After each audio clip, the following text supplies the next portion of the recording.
Post टाकलेली आहे। नेमकी घटना कशी घडली त्याची टाइमलाईन आपण बघतोय। ऑपरेशन सिंदूरची रात्री 1:20 अतिरेक्यांच्या ठिकाणांवर एअर स्ट्राईक करण्यात आला।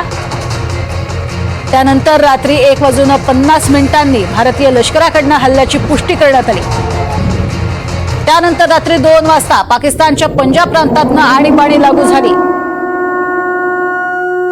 रात्री 3:10 डोनाल्ड ट्रम्प यांची एअर स्ट्राईक वरती प्रतिक्रिया समोर आली। रात्री 3:15 वाजता अजित डोवाल यांची अमेरिकेच्या परराष्ट्र मंत्र्यांसोबत चर्चा झाली।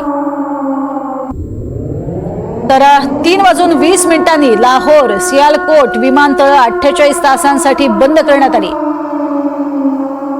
ही टाइमलाईन आपण बघतोय। अर्थातच या टाइमलाईनच्या माध्यमातून ऑपरेशन सिंदूर कशा पद्धतीनं राबवलं गेलं त्याची प्रत्येक डिटेल आपल्यापर्यंत पोहोचतीये। रात्री 1:20 हा हल्ला झाला। 9 ठिकाणं लक्ष्य करण्यात आली। 24 ते 25 मिसाईल डागण्यात आले आणि हे मिसाईल अशा पद्धतीनं डागले गेले की सर्वसामान्य नागरिक पाकिस्तानातले शाबूत राहतील आणि केवळ दहशतवादी तळ जे आहेत तेच उद्ध्वस्त होतील याची खातरजमा करून हा एअर स्ट्राईक झालेला आहे।